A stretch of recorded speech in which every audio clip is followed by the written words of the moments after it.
So for those that don't know, my name's Jenna and I'm a nurse that walked from Stoke-on-Trent to London to deliver a letter to Boris Johnson in order to help raise awareness that it's okay to ask questions, both in the health and social care sector, but also anyone should be able to ask questions without fear of ridicule, being bullied or job loss. So right now my feet are blistered and I'm feeling vulnerable, confused, scared and questioning. I'm feeling vulnerable because I'm talking about my opinions openly and I feel that I'm more at risk now for being attacked both personally and professionally online. I'm confused as to why I'm here anyway. I don't understand why you need to raise awareness that asking questions is okay. I'm scared of what comes next, going against the grain. And I'm also questioning if my efforts are going to be enough to help those who are suffering, to increase awareness that we should be promoting informed decision making, voluntary decision making, having a choice and discouraging coercion. So public health exists to protect and improve the nation's health and well-being and reduce health inequalities. Ofcom have published broadcaster guidance that the message must be aligned with public health. Stage minutes discuss tactics such as ramping up the fear, persuasion, coercion, increasing the level of threat, hard-hitting emotional messaging, which includes the responsibility towards others. Social approval is a powerful source of reward. So if you think about when it's gone from my mask protects me to my mask protects you, and that's why, because of the messaging that they wanted to create in the campaign. The Behavioural Change Unit want the message to be more compelling that the vaccine programme is the only way to back to our normal. Working on people's egos that we act in ways that make us feel better about ourselves. Provoking emotion to change people's behaviour and offering incentives for immediate gratification such as certificates, stickers, social media filters and vax cards to post on social media. Currently being created in the media is a hero, those who have the vaccine, and an enemy, those who say no or just not right now. Since when has education without manipulation not been enough?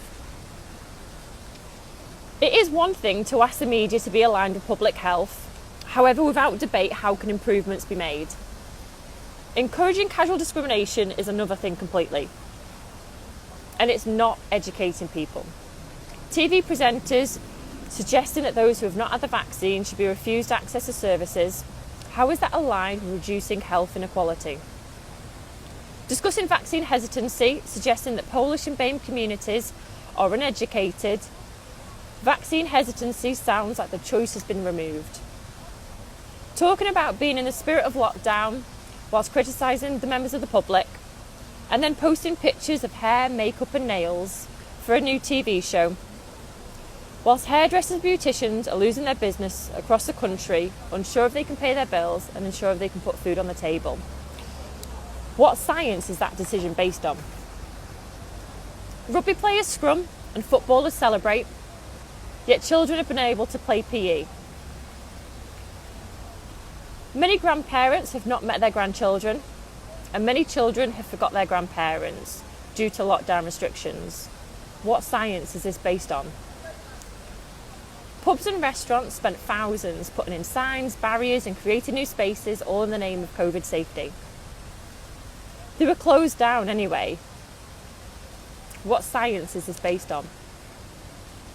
Rape survivors being challenged at supermarkets for not wearing a mask, challenged in the public by an individual probably not trained to deal with the answer, and who, according to the guidelines, shouldn't be asking anyway.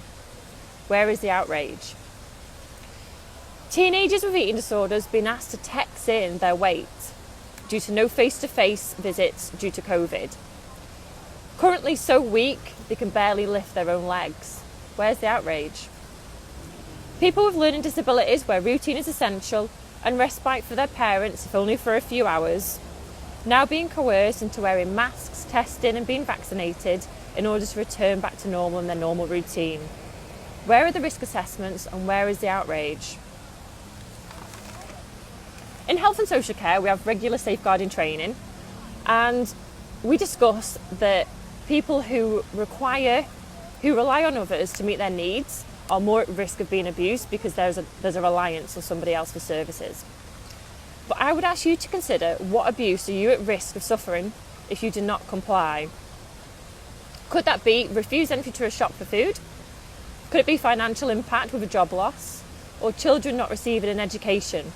What carrot is currently being dangled in front of you in order for you to comply and change your behaviour?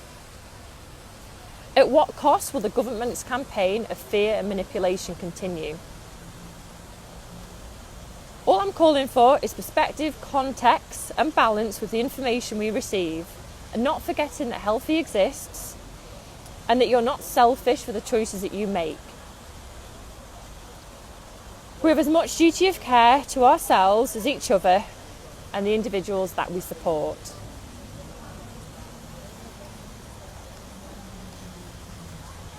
We should also stop with unhealthy communication, such as guilt trips, in order to get people to change their behaviour. If it is that you choose to have the vaccine, your vaccine protects you, you can still get it and you can still give it. Stop with the guilt trips. It's not healthy. It's not helping. With the goalposts changing, R rates, cases, excess deaths, people dying of COVID, with COVID, because of COVID, vaccine numbers, flatten the curve, reduce the overwhelm, bed occupancy, it's difficult to see progress or what exactly we're aiming for because the goalposts are changing all the time. If you consider casual discrimination creeping in and the venomous social media comments that people who do not have the vaccine should not receive healthcare or should die, if you change anti-vaxxer to black, disabled or gay, there'd be outcry. Let's not create another level of discrimination for the media to pit us against each other. Just because you've chosen not to have this vaccine or not to have it right now does not make you an anti-vaxxer. It's not as simple as that. It's not a case of have the vaccine or you're an anti-vaxxer. It's a big decision process for people. The NHS will continue to be used as a political pawn and politicians will always say nice things to get what they want. The 1% pay rise is both an insult and a distraction in order for us to stop asking questions. The deserved attention has been on the heroes helping us to get through the pandemic, but I ask now to shine some light on those victims of COVID. The ones who have been shamed into silence for not being a patient, the ones who have lost so much, their health, marriage, house, hair, business, friendship, family ties, and sadly those individuals who saw no way out of the pandemic and committed suicide. I ask that we support these individuals and allow them space and a voice to share their story. And lastly, I ask that you've had crosswords, put ego to one side and stubbornness, pick up the phone and text that person a simple message. Let's talk. With no motivation to change the other's minds, but to allow each other to discuss your opinions and understand why they made that decision. It may be different to yours, but they believe that it's the right one for them, and that's okay. I'm not here to encourage or discourage anyone to have the vaccine. I'm not qualified enough for that. All I can do is help to listen to what your concerns are, help relay the information that's available to you, and for you to make an informed decision. I'm certainly not there to put pressure on you to have a certain treatment. And I would suggest that you take time in making the decision, you read the information, and you make the decision that's right for you, not right for everybody else. So my name is Jenna, and I'm going to leave it there. And thank you very much for spending 9 minutes with me. I really appreciate it. See you later. Bye.